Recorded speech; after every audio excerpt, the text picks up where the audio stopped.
The morning sun painted golden streaks across the university courtyard as Margaret Reed stood near the library steps, watching graduates and their families begin to gather.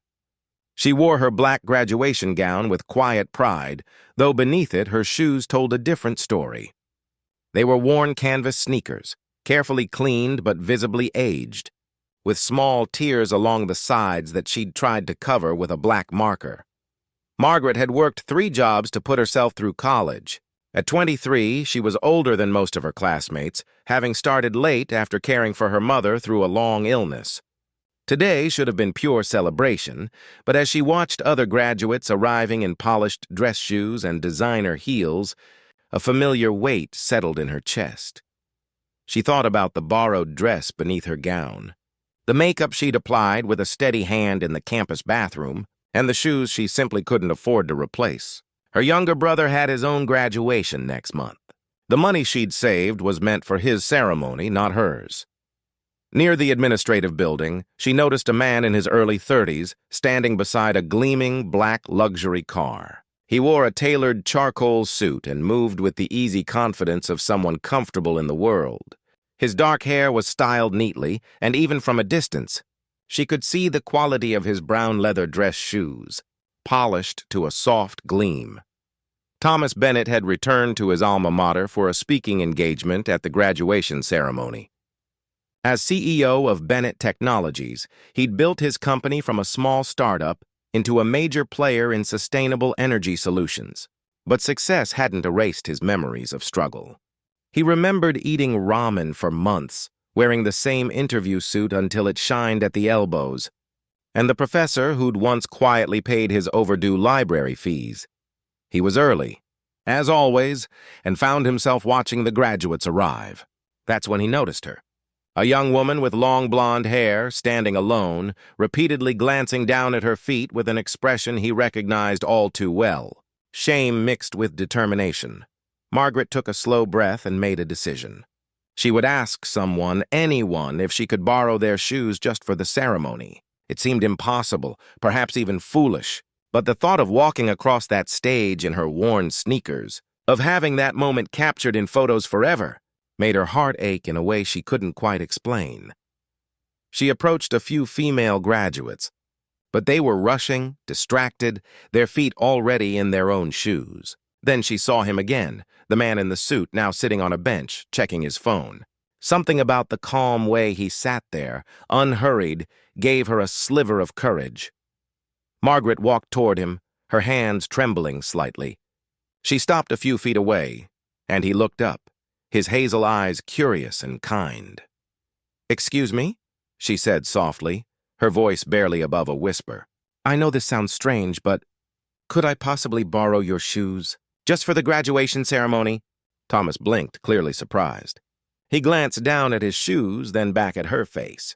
Most people would have laughed or walked away, but he saw something in her eyes that stopped him. Vulnerability, yes, but also courage. It took strength to ask for help. "My shoes?"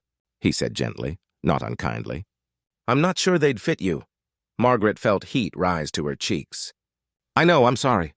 It's just, today is important, and She gestured vaguely at her feet, hidden beneath the gown.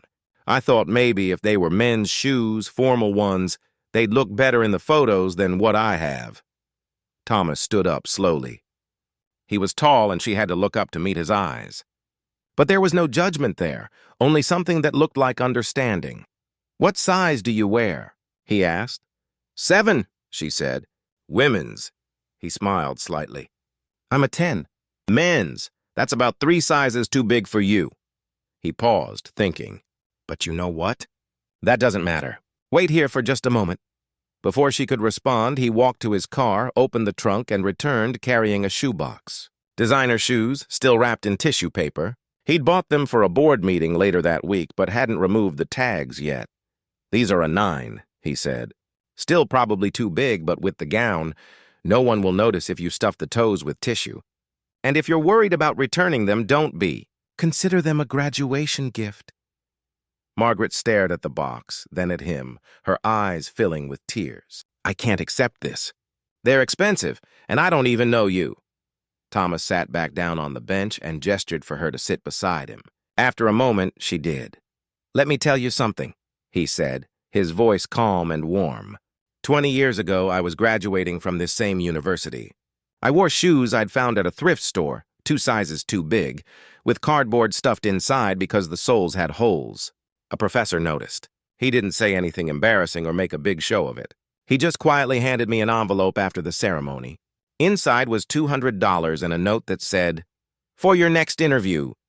Pass it forward when you can." He looked out across the courtyard, his expression distant with memory. That $200 bought me a decent suit for job interviews. It probably changed the trajectory of my entire career. And I've never forgotten that moment. Not the gift itself, but the dignity with which it was given. Margaret wiped at her eyes. "Did you ever see him again?" "The professor." "I did," Thomas said. "Years later, when I had my first big success, I went back to find him. By then, he'd retired. I visited him at his home, and I told him what his kindness had meant. He smiled and said he'd done the same thing because someone had helped him when he was young. He said that's how goodness works. It's passed from hand to hand, generation to generation, and it never diminishes. It multiplies." He turned to look at her directly. "So please take the shoes. Wear them today, and someday when you're able, help someone else. That's all the payment I need." Margaret accepted the box with shaking hands. She opened it to find beautiful, classic brown leather shoes, the kind that would photograph beautifully, the kind that would make her feel confident as she walked across that stage. "Thank you," she whispered. "You have no idea what this means to me." "I think I do," Thomas said gently. "What's your name?" "Margaret. Margaret Reed. It's wonderful to meet you, Margaret." "I'm Thomas Bennett." Her eyes widened slightly in recognition. "Wait, the Thomas Bennett? From Bennett Technologies? You're giving the commencement speech today." He smiled. "Guilty. But right now, I'm just someone who remembers what it's like to need help and be too proud to ask for it. The fact that you asked took more courage than you know." They sat together for a few more minutes, talking quietly. He asked about her studies, her plans. She'd majored in environmental science and hoped to work in conservation. He listened with genuine interest, offering encouragement without patronizing advice. When it was time for her to get ready, Thomas stood and extended his hand. "Go make this day yours, Margaret. You've earned it through hard work and perseverance. These shoes are just shoes. Your achievement is what matters." Margaret shook his hand, then impulsively hugged him. "Thank you for seeing me," she said. "Not just my situation, but me." "That's the easiest part," he replied. "Your light was already shining. I just happened to notice." Hours later, as Thomas stood at the podium delivering his speech about resilience and compassion, he watched Margaret walk across the stage to receive her diploma. Her gown flowed around her, and yes, those shoes looked perfect. But what struck him most was the way she held her head high, the brightness of her smile, the confidence in her step. She'd found her dignity not in the borrowed shoes, but in the courage to ask, and in the reminder that the world still held people willing to help. After the ceremony, Margaret carefully boxed the shoes and left them with a note at the speaker's entrance. "These shoes carried me across the stage today, but your kindness carried me much further. I will pass this forward. With deep gratitude, Margaret." She never saw Thomas again, but she kept her promise. 10 years later, as a successful environmental consultant, she established a scholarship fund at the university, specifically for students who needed help with the small things that others took for granted.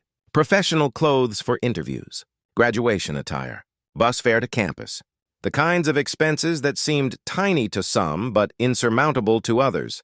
She called it the Bennett Forward Fund, and in its mission statement she wrote, "Kindness multiplies when passed from hand to hand. This fund exists to ensure that every student can walk across that graduation stage with dignity, knowing they are seen, valued, and supported." Thomas Bennett learned about the fund years later through a university newsletter. He smiled when he read Margaret's name, remembering that morning in the courtyard, and the simple truth that had guided his life. We are all connected through acts of kindness, and the smallest gesture can change everything. Sometimes all someone needs is to be seen, to be met in their moment of need without judgment. To be reminded that asking for help isn't weakness, but wisdom. And sometimes a pair of shoes is never just a pair of shoes. It's a bridge between struggle and triumph, between isolation and connection, between who we are and who we're becoming. In the end, that's what Margaret learned on her graduation day. Not just that people can be kind, but that kindness echoes forward through time, creating ripples that touch lives we'll never meet in ways we can't imagine. That's the true legacy of compassion. It never ends with one gesture. It multiplies, it grows, and it quietly changes the world, one borrowed pair of shoes at a time.